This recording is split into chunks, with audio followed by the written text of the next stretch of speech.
So good morning. This is Raul Martinez. I'm welcome to the Blackletter Brunch on March 19th. Our presenter today will be calligrapher and artist Joe Boissy, who lives in the San Francisco Bay Area. Exceptionally, Joe is in France today, so he will be presenting from France. And he has done a lot of artwork with a visual accent on calligraphic and lettering arts. So I'm very happy to welcome Joe Boissy. Thank you, Raul. I will just start sharing my screen, and please let me know if you see the big screen or the small screen. You see the whole thing, Blackletter Brunch, March 19th. I guess I'm taking this as a... Yeah, I can see the whole thing. Yeah. Perfect.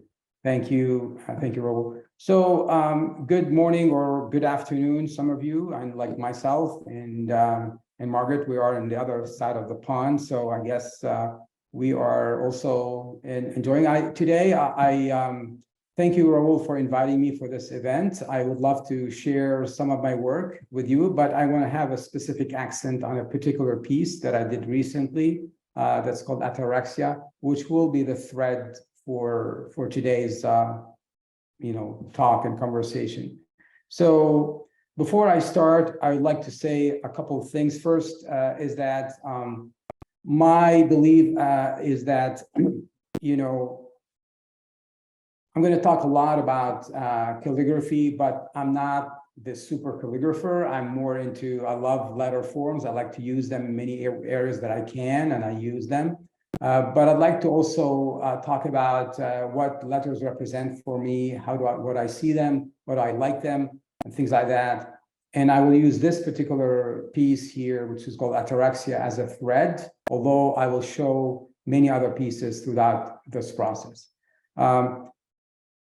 One thing I'd like to say, and I'll repeat it, if you feel the urge of asking questions, because we're not that many, we're just a few, I think maybe less than 20, so feel free to interrupt me, feel free to ask questions on the fly, but also towards the end, there will be a section for specific questions and answers if need be. Before I start, I want to start with this thing, which is my mantra in life. All ideas are not created equal. Many of you, I've taken classes with you. Do you know that one of my first things that I'd like to write is this thing, which is all ideas are not created equal. This is one of my biggest pieces I wrote back in 2009. I was in a workshop with Charles Pierce, and we're throwing paint on canvases. And this was the big piece. It's almost 9 feet wide by 4.5 feet tall. And it really represents what I feel and believe. All ideas are not created equal. The best ones are the ones that are shared to create better ones. Now, maybe the English is not fantastic here, but I love this story here because I'm a big believer in sharing, and that's the whole objective of this presentation today, sharing as many ideas, as many things that I've learned, so that you can yourself take it and use it to your best extent. And you all know the saying from Picasso, good artists steal, bad artists copy, or there's another version of it. I think it's like bad artists or good artists copy, but great artists steal. In any case, from my perspective, I encourage you to steal as much as you like. This is good. I love the idea of taking something and stealing it and making it your own to a certain extent and taking it to the next level. That's how I always believe in evolving things of that nature. I'm just going to give you a background of my story and with letter marking. Since I was born as a kid, I always was fascinated by the letter form, by any type of letters, wherever I find them. And my dad used to tell me that I used to draw letters before even knowing how to write, which is a great compliment. I don't know if that's true or not, but that's the story I heard when I was a kid. In any circumstance, one of the books that I really was fascinated by, I stumbled upon it one day at a workshop where I saw Lori Doctor showing it, and you probably know this book. Many of you know this book inside out. It's called The Story of Writing. And the particular chapter that I loved in this book is is the undeciphered scripts. There's a whole like 20 or 30 pages of undeciphered scripts that we don't know how to read them today, but they're still very interesting in their letter forms. And so I use this thing many, many times in many of my pieces, and I enjoy either copying them or taking them to a different level and using them to a certain extent to become part of any piece. And this is one example where all the scripts that you see here are undeciphered scripts that were taken from many different areas of the planet Earth and put in this piece. One thing I would like to explain to you is that my pieces are really bright in color. I always love these colors. I love warm colors. I love writing many different places, and I don't necessarily look necessarily for something to be legible. And I know this maybe some of you might cringe on that.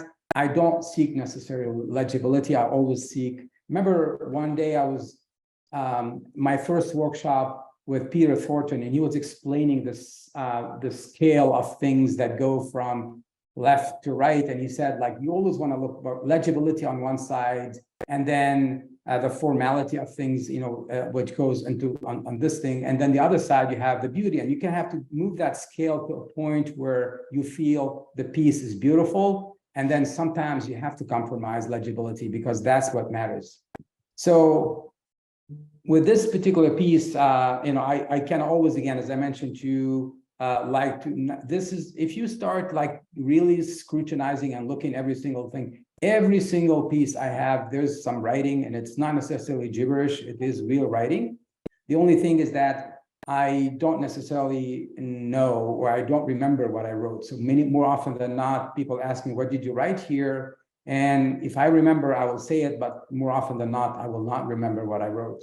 So again, one more time, legibility is not my prime goal. And I always, privilege like the beauty, the balance, the design over if it's legible or not.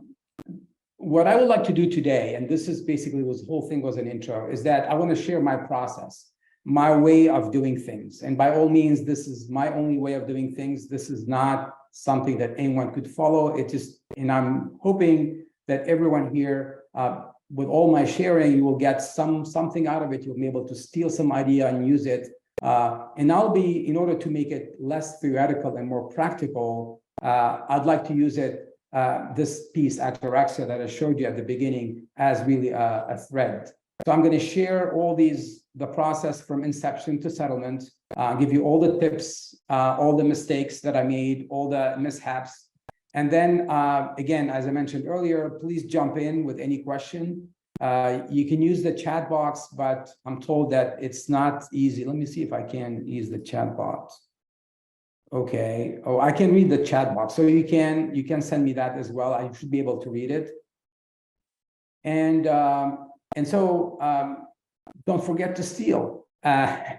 It's a great thing that we can do, and we'll get started. And before I get started, there is something that is now, I don't know how you guys are going to take it, but I'm going to take. But I didn't even ask Raul if I can do that.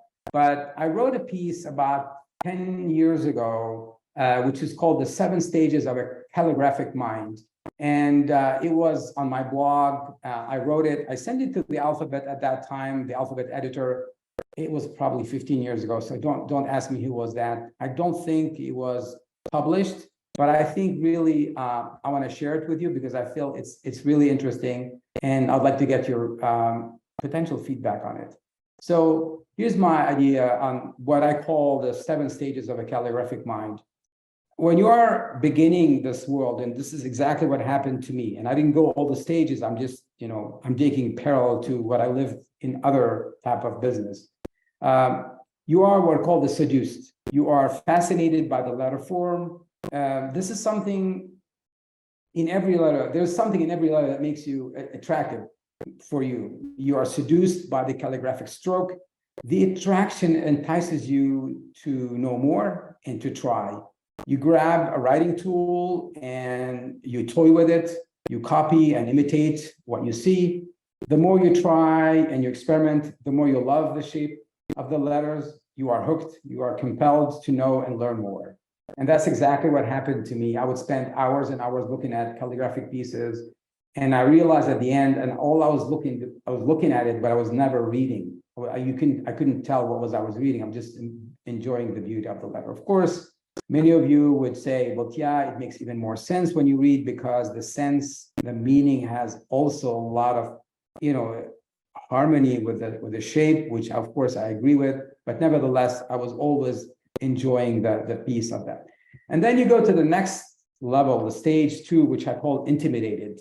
So to your delight, you discover that there's a whole world out there where people are doing exactly what you love. People, publications, associations, guilds like FOCs, and workshops, retreats, and conferences. You enter in this world with a big heart and a ton of enthusiasm.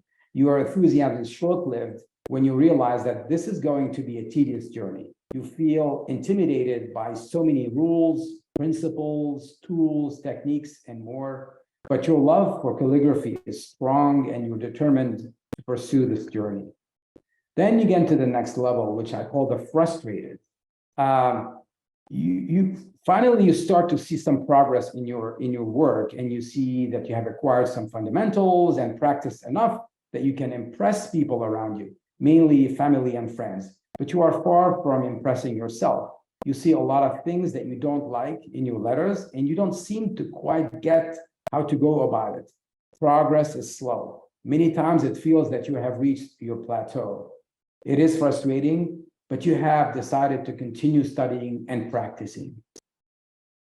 Now you get to stage 4, which is the apprentice. The hard work now starts to paying off, and you can make some nice lettering. And then when something is not right, you know what it is, and you can work on fixing it. You start to learn more hands. Now that you have a good foundation and practice enough, things are moving slightly faster. You are at a good pace to learn more and start to develop a solid calligraphy skill set. Now, stage 5, you become the critic. Your skill level is above average. You've developed consciously or maybe subconsciously a critical eye. You have something to say on any calligraphic work you see. You might become opinionated and sometimes vocal. Oh, this tool cannot be used here. This should be done like this or like that. This ink is not proper for this use, or that brush is not good. The paper doesn't work, whatever. And you cannot hold a pen like this. And you see what I mean. Good enough. I hope that doesn't last for long. Then this is the interesting stage that I call the master. And so after exploring and studying many hands, tools, and techniques, you focus on creating your own style, usually quite distinguished from the rest. It is a signature of your own creation and a testimonial of your life work. You also continue exploring, developing, researching, experimenting. You try new ideas. Calligraphy is less of a beautiful art form and more of an expressive journey in art. And finally, the whys. The whys is that when you have reached the summit, only to realize that you are exactly where you started. Your journey has led you to a full circle. Your calligraphic mind is rich in history, skills, and mastery. Your heart is bigger than ever, but you are delighted and fascinated by the letter as in day one. You are enchanted by the letter form, and you don't seem to be bothered by irregularities or odd shapes. You find strength in a hesitant writing. You see power in a shaky stroke. You see life in an evasive hairline. You are seduced by a blot of ink. Calligraphy has built your mind and soul, and you are enjoying every moment in life, and your journey continues. So that's what I wanted to share with you. It was just a funny story that I used that in parallel to my experience as a frequent flyer, which is maybe not a good analogy, and we'll talk about it maybe in a future conversation. But I felt this is good to start with that thing before I jump into ataraxia. So where do you start? I'm not going to give you any, again, I'm going to tell you my book of things, how I do things, and hopefully this will be helpful for you. So in my case, I have many triggers to create something. It could be as simple as a commission, a deadline, a project. But more often than not, it's an idea, an inspiration that can come from anywhere. Typically, a story that I heard, a quote that I saw, some movie that I went to see, and it basically creates some sort of urgency for me to create. But for me, that's not enough. I have lots of ideas. I have a journal that I write ideas about doing this and that. But what I find myself more often than not is finding other things to do. And my only way to push myself to do things is to create a deadline. And so how do I create deadlines? Well, I sign up for things like, there is an exhibition somewhere and you have to submit a piece. So that's a good opportunity. Like this year, I have been, like, for the last 15, maybe 12 years at least, have been signing up for the Silicon Valley Open Studio, which basically tells you that by the third week of May, where I live, I have to have a body of work to show and open my studio or my house, basically, for people to see it. And that's been a great trigger for me, a great kind of kick in the butt to a certain extent to get me going and get things going. And I'm sure every one of us have different ways, but I tell you, this was always been a good trigger for me. And that's why you see me more productive in this time of the year, which I'll start very quickly on, because now I'm in France. Unfortunately, I don't have any tools with me, but I'm flying back home in a couple of weeks, and I should be able to get going on that.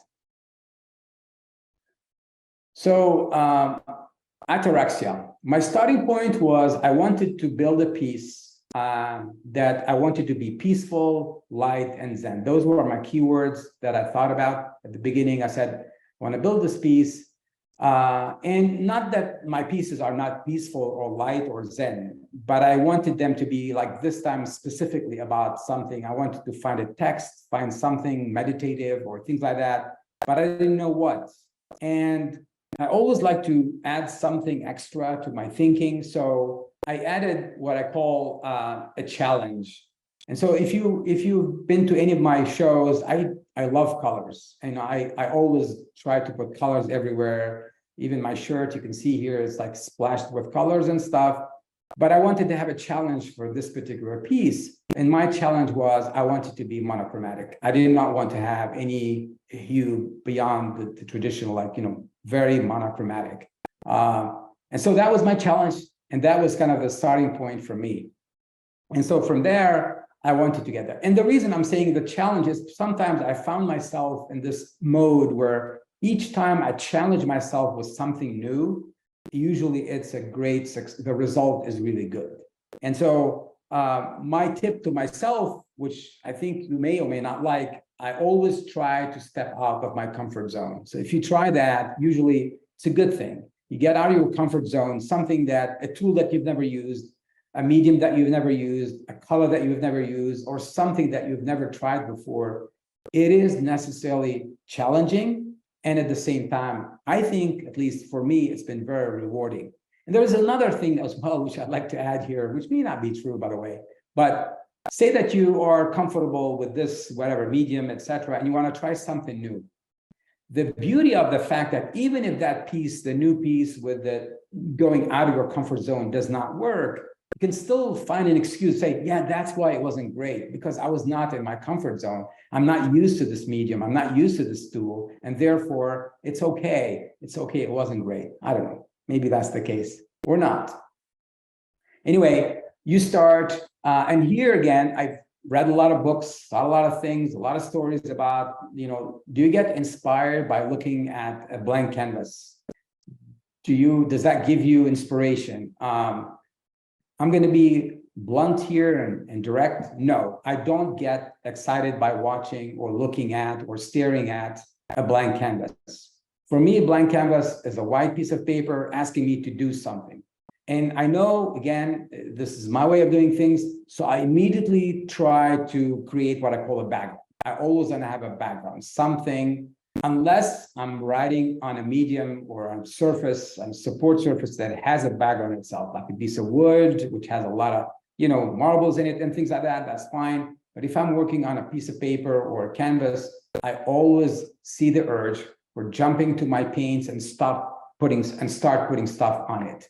And so But again, this is not necessarily the way of doing it for everyone. But my looking like it, I would have thought about a lot of things, but not by looking at the canvas. And then immediately I go and jump and start using this. So this was my, basically I embraced the blank. I just got going and start putting stuff on the canvas. And we'll talk later on about, can you undo things? Can you gesture things? Can you control Z stuff and things like that? It doesn't matter. I want to have a background that feels good to me. Why?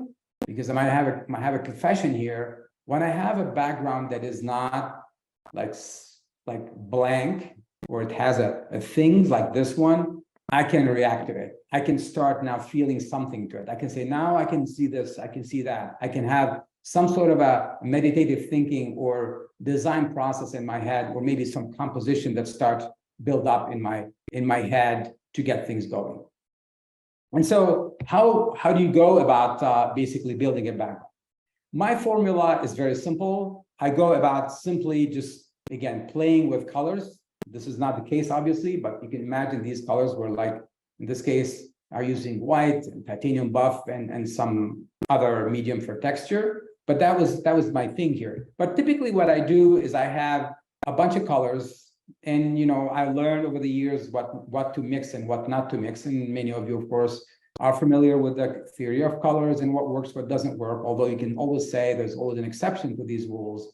And I basically create some sort of a random texture with darks and lights and some scribbling sometimes on top. And I use everything that my hand can hold in order to make these backgrounds. So it's not necessarily a block of things. It could be also, as I mentioned before, when I did the workshop with Charles Spears, all we're doing is like, putting paint in a bucket, making it liquid enough and viscosity enough that you can throw it on a canvas, and we're throwing basically paint on canvas.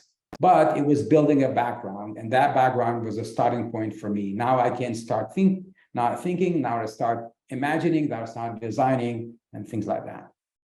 So again, those pieces are, as you can see in this particular one, there's like 1, 2, 3, 5, 6 buckets of color thrown in many different ways. And sometimes you take the canvas and you start tilting it left and right to get it in certain directions. But you can see the energy, you can see the effort that is almost indelible, and that's the beauty of the system here.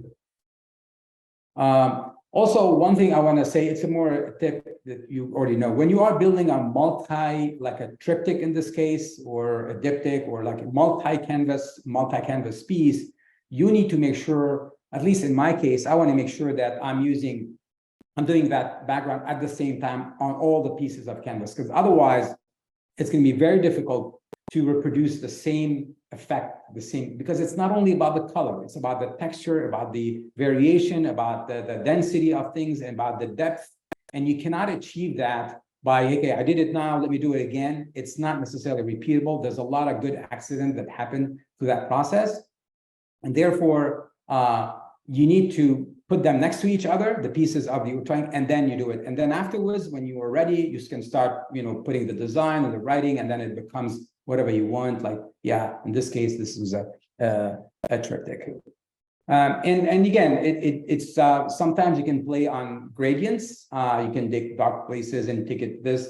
And I have not explained yet. I'll explain it in a second. The tools that I use are all marking tools, as long as the medium allows it.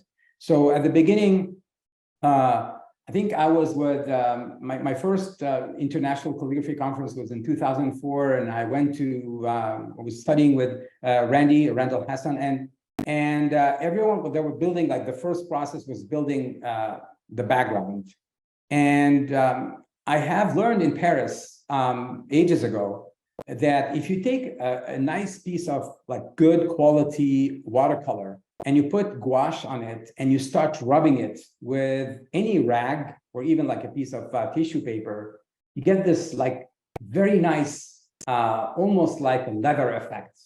And so I tried to emulate that on canvas. It didn't give you the same effect, but it gives a very nice effect as well, which I tried. So basically what I do as basically pieces of rug in general, any rag you can find, and then lint-free probably, but it doesn't have to be. Sometimes I go to a hotel, I get these small, towels, and I use them because I'm stuck somewhere, and it works perfectly fine.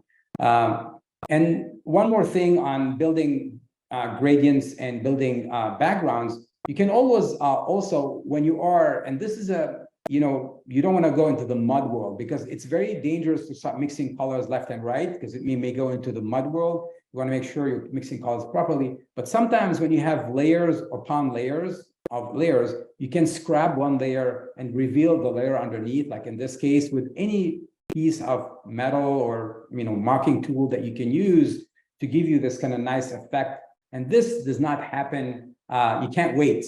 It's very difficult to do it. So you want to have to wait until the paint is just starting to dry, and you can start doing those things, and it gives you a really nice effect if this is what you're looking for. Now, let me share with you the tools and material that I use for background building. This is by no means an advertisement for Golden. I just happened to stumble about Golden 20-some years ago, and I like them, and I stuck with them. I think they're good, but you can definitely use any type of, if you're using acrylics, as long as they're good quality. And here I'm showing there are 4 types of, in fact, viscosity, from the thick ones that we call them heavy body, to the in between, which called fluid acrylics, all the way to the high flow, which is super liquid. Now, one thing, and you probably all of you know that, but I'm going to say it anyway, it doesn't matter whichever of those mediums you're using, whichever of those viscosity, they have the same level of concentration of pigments. So, but it depends on the effect you're trying to get, and how fast you want them to dry, and how fast you want them to run on your canvas. You can use either one. And that's what makes a difference between a good quality acrylic paint and not a good quality acrylic paint, is because of the concentration and the quality of the pigments inside the medium. By the way, if you have any questions, please jump in. That's my, again, I'm maybe going too fast here. And again, I add something else, a whole series of, usually I use a lot, something called the modeling paste, which is, or sometimes they call it molding paste. It depends on the brand. And this is something that gives you some sort of a texture, a thickness on your canvas that doesn't dry immediately. It dries hard, but later. But it gives you the possibility of doing a lot of effects on your canvas while you're building the background.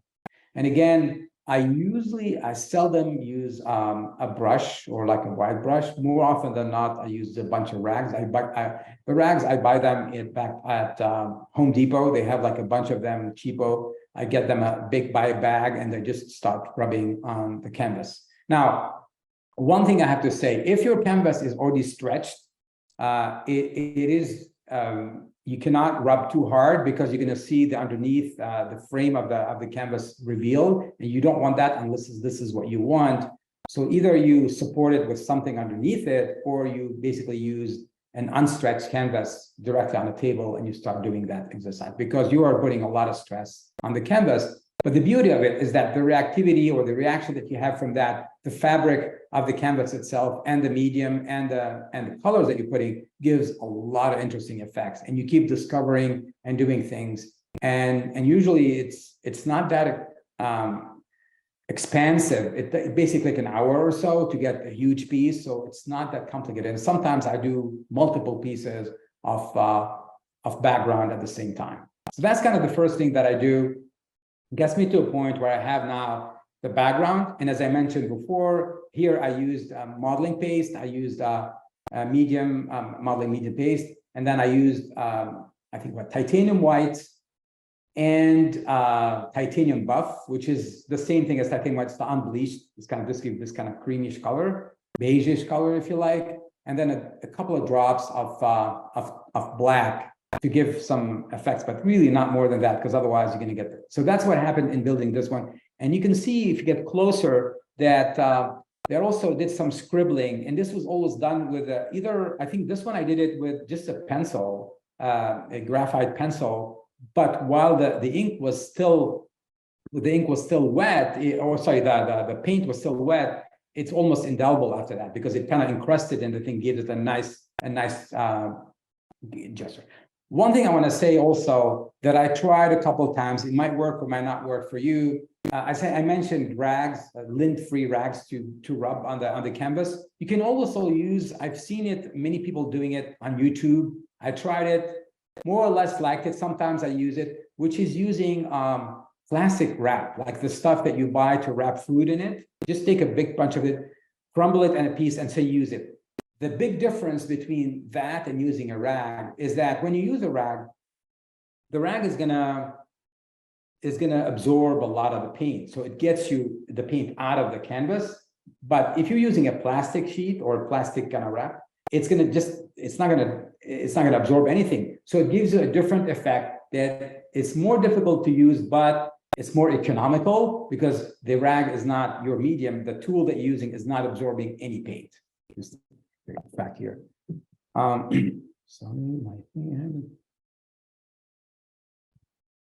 So now that I have this thing, so what? Now I have this nice piece of background for me, and now I want to start thinking about like what's next. And this is where, in my thing, usually I have a pretty darn good idea of what I want to do. This is I want to do about this or about that. I have a text in mind. I have something in mind.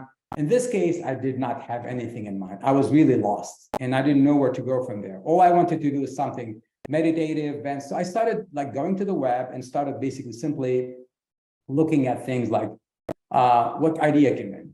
And I usually have a very open mindset. You know, I work my day job, or use my day job in marketing. I do marketing for high tech. And so many people come to me with ideas and marketing and stuff. And I learned over the years that you should never discount any ideas. All ideas are good, no matter where they come from.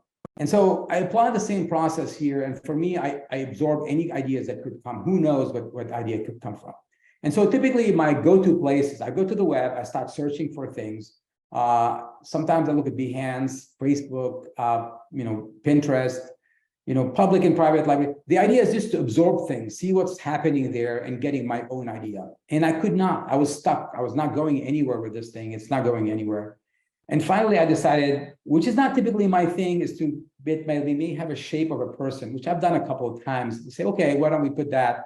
And I started looking for meditative positions. Like, what is a good meditative position? But that's not too much. I don't want to have a thing like that. So I started like Googling things and putting things like, hey, a person sitting, women sitting, chilling out, or man sitting, chilling out, and all those kind of things. And finally, I found a piece that, and maybe that's a good position. And it was a woman just sitting like this, and I said, okay, that's good.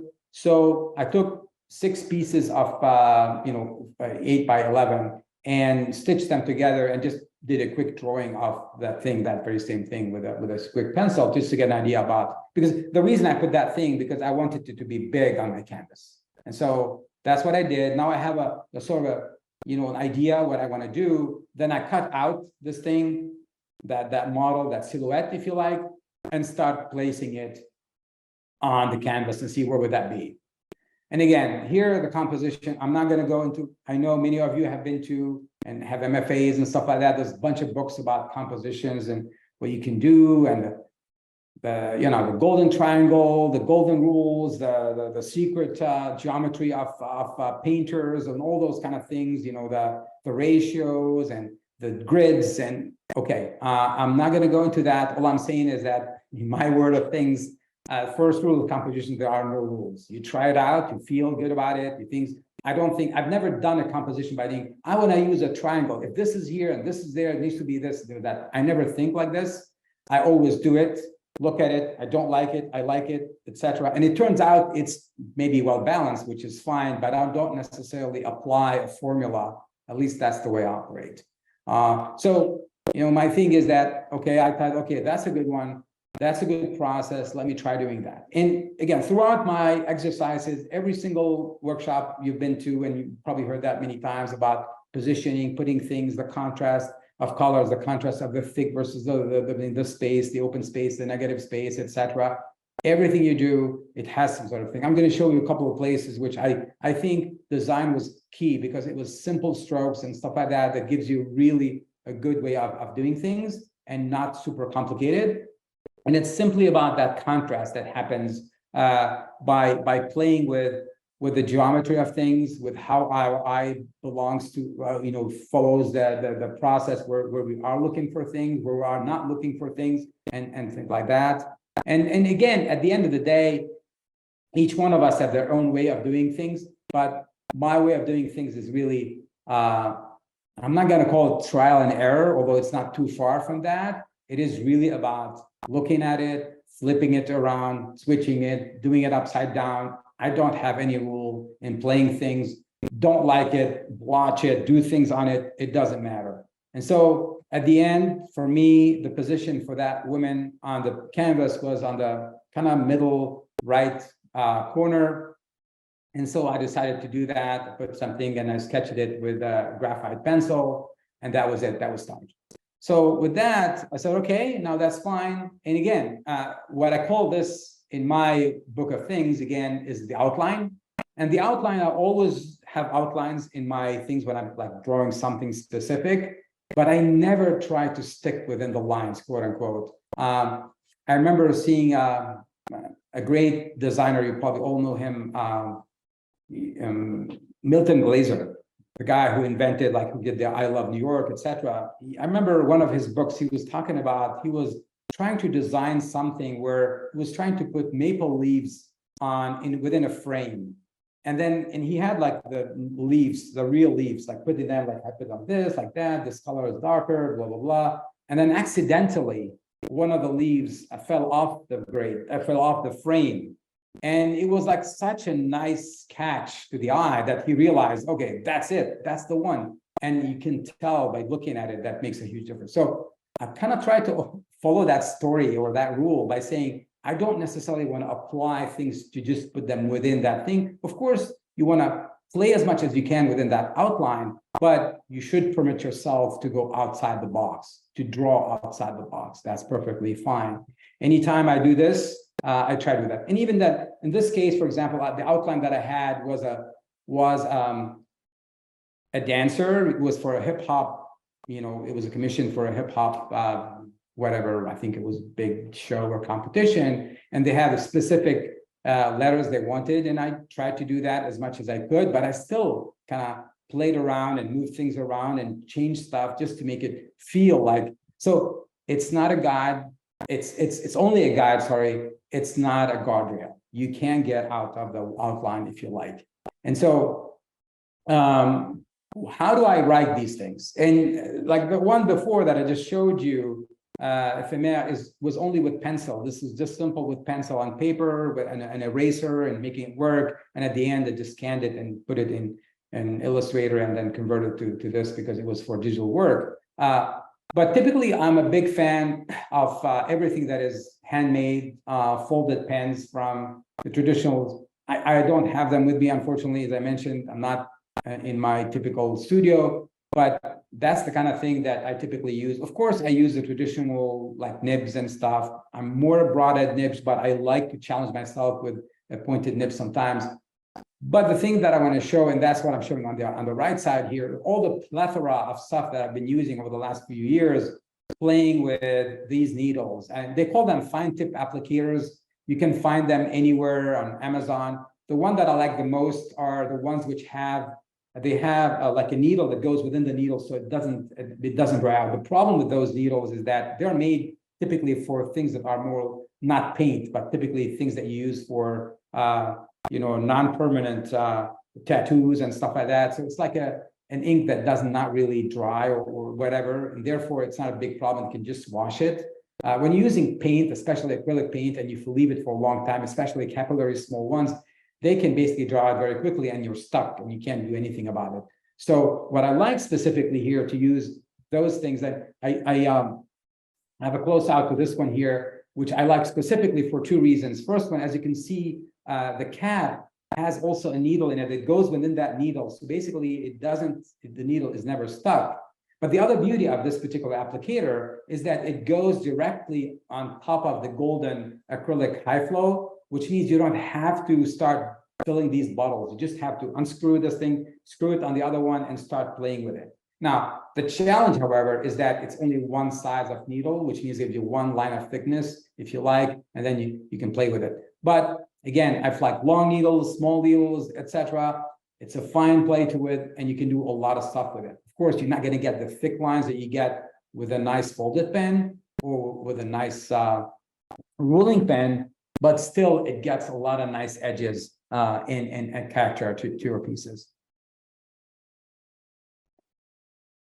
Now, this is what I did. So I wrote here a text. Please don't ask me what the text was. It was some sort of meditative text. I can't remember what it was, but then I came back and tried to put the stuff again because I felt like people need to realize this is a woman or some person sitting, etc. And I put that thing, and it was fun, and I loved it. And I said, okay, now what should I do? Should I stop here or not? And we'll get back to that later. But this is basically just a word on the text. Again, I mentioned before, I have a tendency of not remembering the text that I wrote, unless it was a specific commission where I'm just given the text and you have put it in the piece. And what I do most of the time is that I start with a piece of paper which has like the text. I start writing it, and then I forget, and I start doing things. I repeat stuff.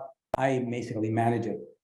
Maybe that's the secret why I don't care much about legibility, because if you start reading and stuff, you might say I'm skipping, words sometimes, or changing things just because it didn't fit, or I didn't like it, or I just forgot it, or things like that. And that's perfectly fine with me. And so I don't, maybe this is not fun for some of you, but for me, it's really the letter form that primes everything else.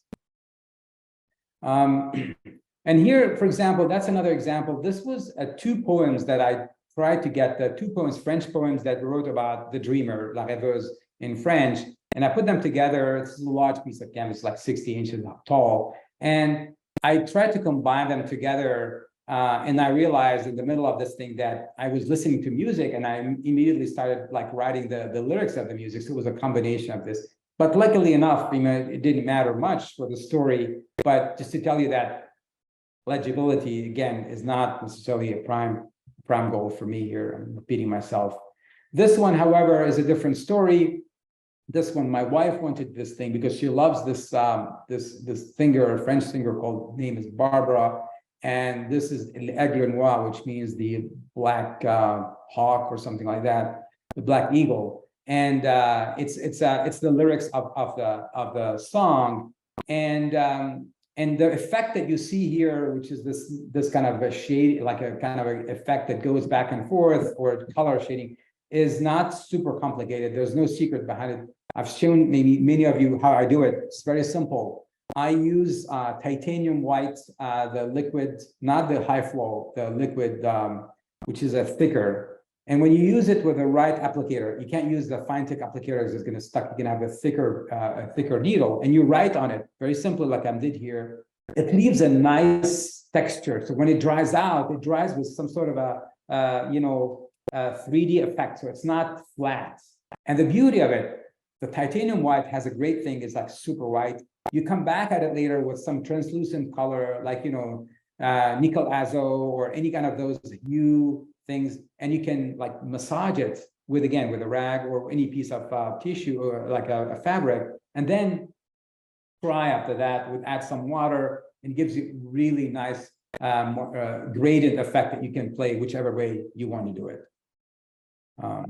Okay, so digressing here.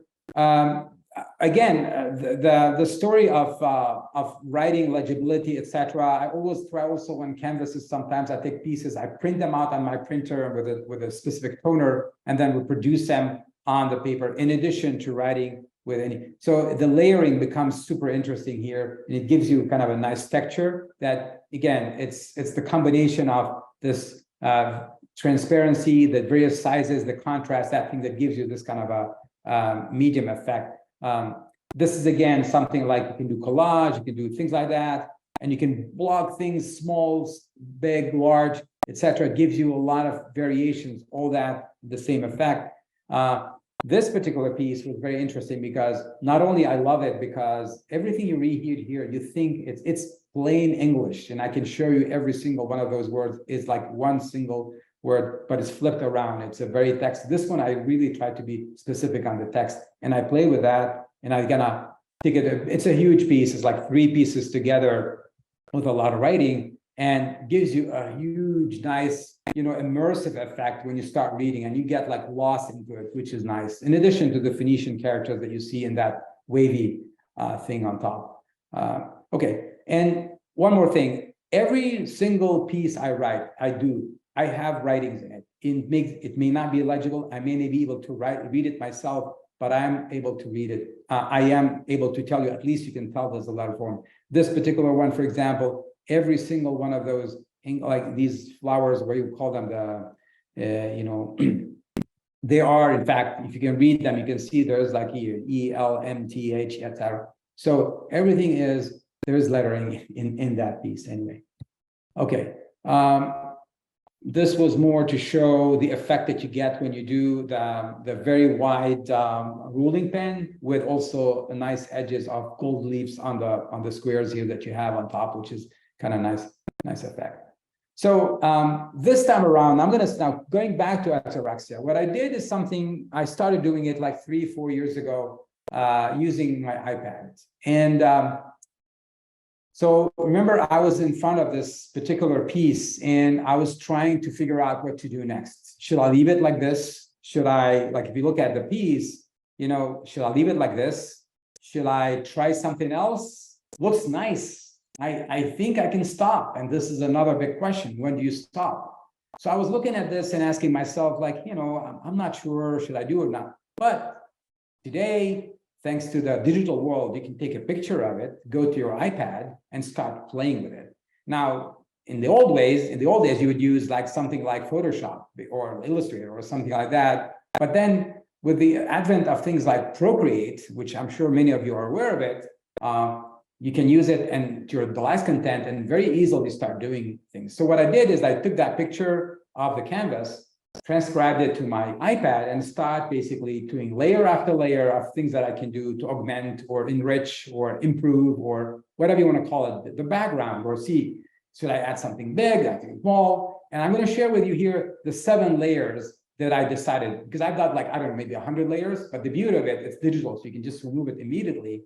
But then I decided on these 7 layers, one by one, that basically represent the additional and I have a text in front of me, I was writing things, but this is a draft. This is like an outline, if you like. This is not the real thing, but I just wanted to see how it looked like. Is it good? Is it bad? And sometimes it wasn't good. I was erasing it. And I'm showing you here basically the final result on the digital form. This is not the final result in the physical form. This is just to give me an idea what is doable, what's not. And my conclusion here is that I needed to have the same chromatic effect with various hues, but trying basically to play on it with different sizes of writing, different flow of writing, same kind of style, maybe slanted a little bit differently, but just the variation of that, some of them lighter than others. And that was my conclusion for this. I even have Procreate, also the beauty of it, it allows you, by the way, in case you didn't see it, this is layer 1, and this is the combination of all layers. So you can tell that it's much, at least I liked it better this way, and said, it gives it more pizzazz. And I was like afraid, should I do it or not? But I say, okay, let's go for it. But I can show you also the same thing in video format. This is the same thing doing it in video format, which is Procreate allows you to do that. When you do things and you erase and put things and stuff like that, you can get that effect, which is nice, because then you can see everything happening in real time, and you can replay basically the movie of all the stuff that you've done and see what you like, what you didn't like, and then you can start and then restart again, which is kind of nice, of course. And so at the end, when I realized that, okay, it seems like this is not a finished piece, I still need to do something about it, I decided to go for it and then apply this very same thing that you saw in the digital world and the real world with the tools that I just showed you, the needles and the fine tip applicators. Maybe I should take a parenthesis here and tell you more about the digital world that I use. So I have a printer like anyone, I have an iPad, I have a Creative Cloud, the suite, and I have Procreate, which I recommend many of you to use it. If you have an iPad, it is definitely a great tool for any artist. The thing that I'm showing you on the right is basically, it's maybe more or less, I would say, a cutter. It's a cutter. It doesn't exist anymore because they discounted it. I think discontinued this model. I remember one day I was fascinated. I was taking a class with Carl Rose, who's on the call here. And I love the fact that he was giving each and everyone the booklet with their name. You know, it was just basically a very nice, of course, writing from Carl, scanned and then cut in vinyl and then put on it, which is really super nice effect. So I tried to use the same model for things in my pieces as well. So I started cutting, except that this cutter can cut more than vinyl. It can cut like thin pieces of metal and like thin pieces of some multi-layer things, which is nice. So I started incorporating that in the canvas, which is nice. So I write something, transcribe something, get something, and then scan it, and then put it on that cutter, and then it's beauty. It's like gives you a lot of stuff, and you do a lot of collage. That's a technique that thanks Carl for helping me out and building that. That's great. So this is a typical example. I wrote these things on paper, and then I scanned them, but I cut them in a nice small pieces of thin kind of I don't know what to call the mylar, but it's golden mylar. And then you put them on a canvas, and it gives you a beautiful piece of work here. This is the Walk of the King again, but then I put epoxy on top of the whole thing, so it looks like a very nice piece. It's a beautiful thing. I've done it many times. You may have seen this piece as well, kind of similar process with on wood this time, which I think it was presented this year at the Calligraphia. And this is not necessarily calligraphic, but gesture marks and things like that. I love colors, as you can see. Again, a lot of pieces of wood. It's very nice. You can put colors in it. It gets at a nice level. Get those things. By the way, those pieces are roughly about, I don't know, anywhere between 30 to 40 inches high. Gives you an idea. This is another piece, that same process, but this time around, not only I'll cut those pieces, and you can see the calligraphic forms, but also I did multi-layers. So I did one layer, put all these things, collage them, put a layer of epoxy, then another layer of those letters, then another, like 7 layers of this, which is nice because now you can see the light and you can see the shadow of things, because it has this piece has a thickness maybe of half an inch or something like that. Nice. Now, just to finish, when do you stop and where do you stop? When I say when do you stop and where do you stop, like where do you stop in your process, etc.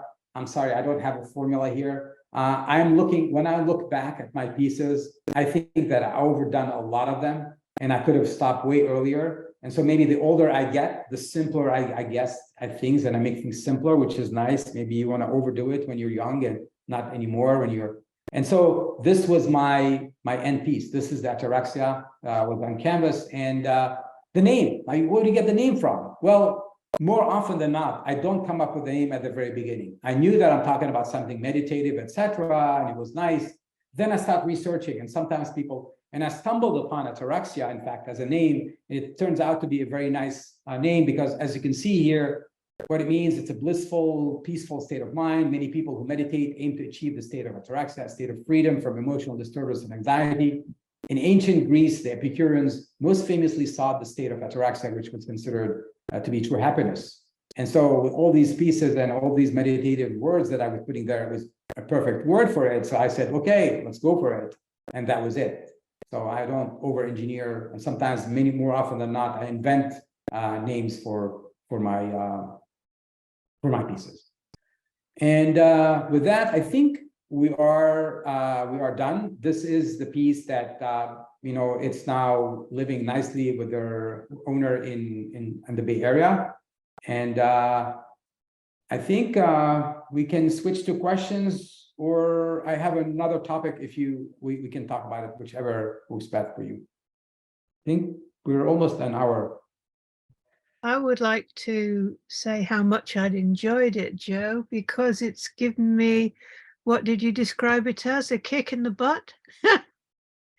I haven't done much creative work for a long time, partly due to the fact that I've been suffering with pain, which is now being dealt with. But this has given me so many ideas that I think I can work with. And I really enjoy your intuitive, no rules basis, which I think will help a great deal. So thank you. Thank you, Margaret. Thank you. This is very nice coming from you, and I'm sorry to hear about your pain. I am really glad to be of help anyway here. And again, my philosophy here is to anything you guys can, take, steal, feel free to steal. That's the beauty of this thing, and I'm a big fan of Picasso just because of that. Yeah, well, it's when this pain phase is over, which I hope will be in the next couple of months. I've had 2 replacement hip joints, you see. The last one was 2 weeks ago, and it's a bit uncomfortable at the moment, but I am so enthralled by the ideas that I can do anything that I like. It's going to get me going as soon as I can get working again. So thank you. It's been really fun watching this. Thank you. Any other comments, questions from the team? I like your technical advice, Joe, such as wiping the paint off the plastic wrap, wiping the paint off with plastic wrap, and also the fine liners. I've used those once before, and they do give you a very interesting fine line. Yeah, and there is, it's like any tool. You want to practice it over and over, and then you realize that sometimes the viscosity of the medium you're using might differ depending on the temperatures and what you're doing with it. And sometimes you have these, you're writing something nice and you'd be serious about it, and all of a sudden there's a bubble that shows up in the middle of this thing because there's some air that cuts into your thing, and it kind of ruins the piece, quote unquote. I take that with a big smile and move forward with it. And I realize at the end, I don't even notice there was a bubble bursting in that middle of the thing. So you learn these things as you go along, and it's kind of fun and interesting.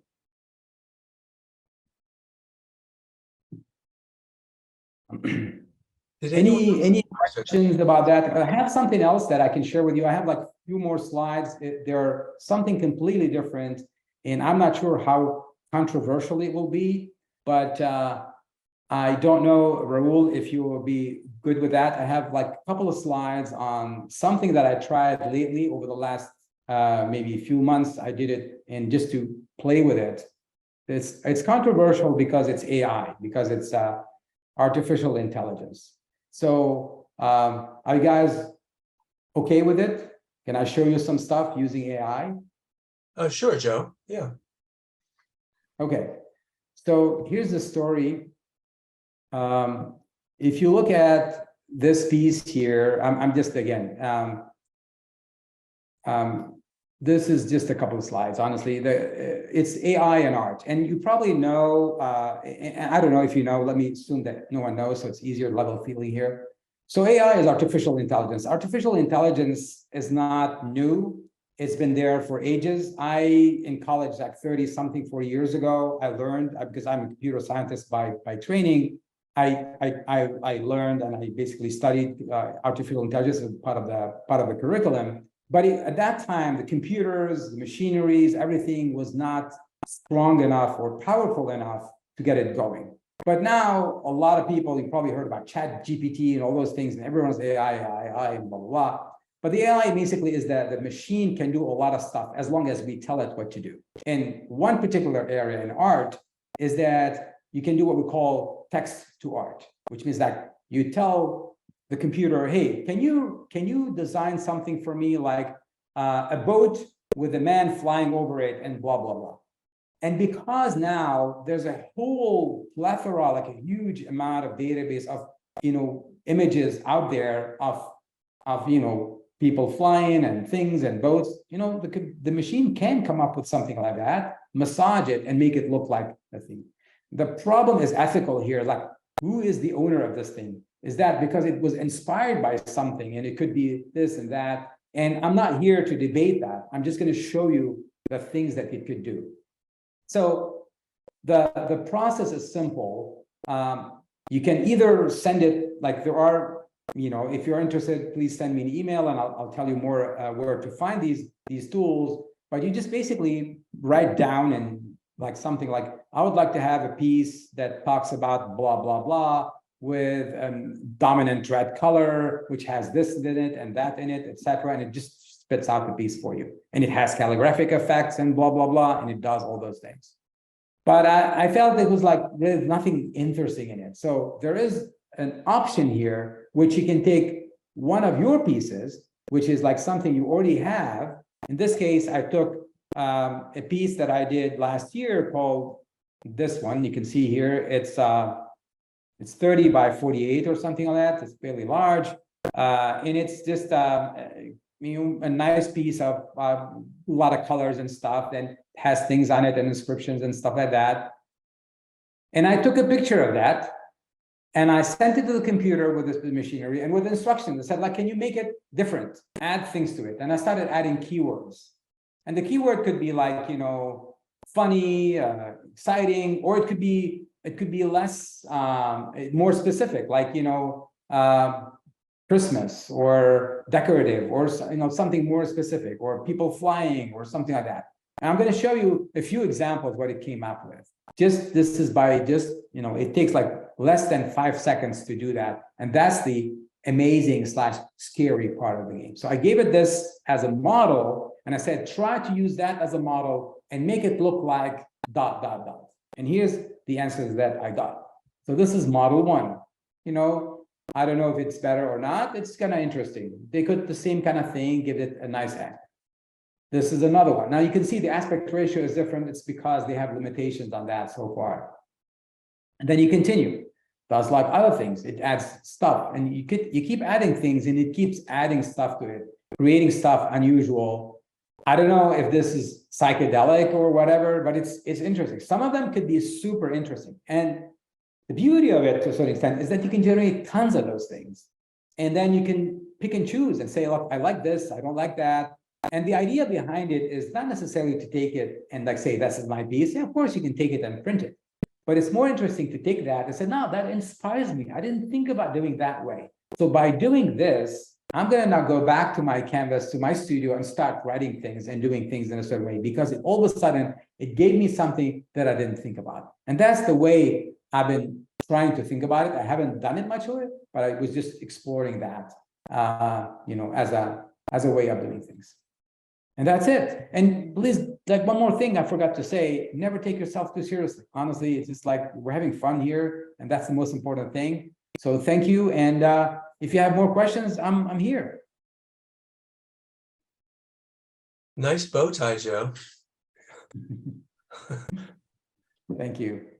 Yeah, I like the idea of using artificial intelligence for inspiration. I wouldn't use anything produced by artificial intelligence as a final piece, though, but it's great. It's a great source of inspiration.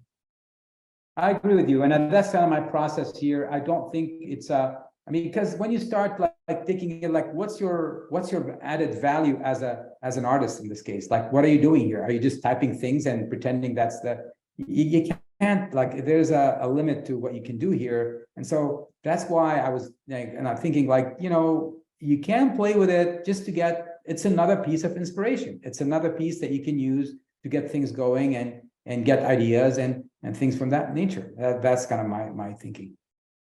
Yeah. Yeah, I also like the advice to encourage artists, of experienced artists or less experienced artists, to go outside their comfort zone. I think that can really produce some good results. Yeah.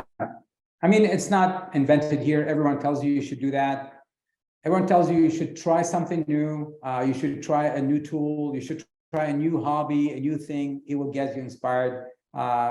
In marketing, we do a lot. We do from one industry to another. In art, should be the same thing. You get things from one place to another, and you get it going. It gives you a lot of ideas and things like that. So that's phenomenal. Yeah. Cool. Any other comments, feedback from anyone in the round here? I think we have the recording, so you can send it to the team later on. That's fine. No more questions? No, I just like all of the inspiration, Joe. Thank you so much. All the places to start and to how to stretch it and pull it and do things with it. And so I also have like, oh, I could do that. That would be more, just things. It just has added a lot of thoughts to my mind. So thank you so much. Glad to hear that, Janet. Yeah, absolutely. We all need that. Well, thank you very much, Joe. I really appreciate you sharing this with us. You taught us a lot of good techniques. That was great. Well, thank you all. And I'm glad that I was able to help. And in case you are around and you live in the Bay Area, I will be doing my open studio towards the end of, I will send you that information, Raul, so you can share it with the team. It'll be the weekend of the May 20th. And the challenge, going back to what Margaret was saying earlier, is that I have not done anything yet. So I have a really big kick in the butt now. I need to get something going. And I'm excited. I'm excited because I don't know what I'm going to do, but I have to do something. I can't just let myself down like this. So You won't, Joe. It'll be fine. Thank you. Okay, with that, have a wonderful day. Have a wonderful evening, Margaret, and talk to you Thank all you. soon. Yeah. Cheers. Bye-bye. Thanks and bye. Okay, thank you. Bye-bye.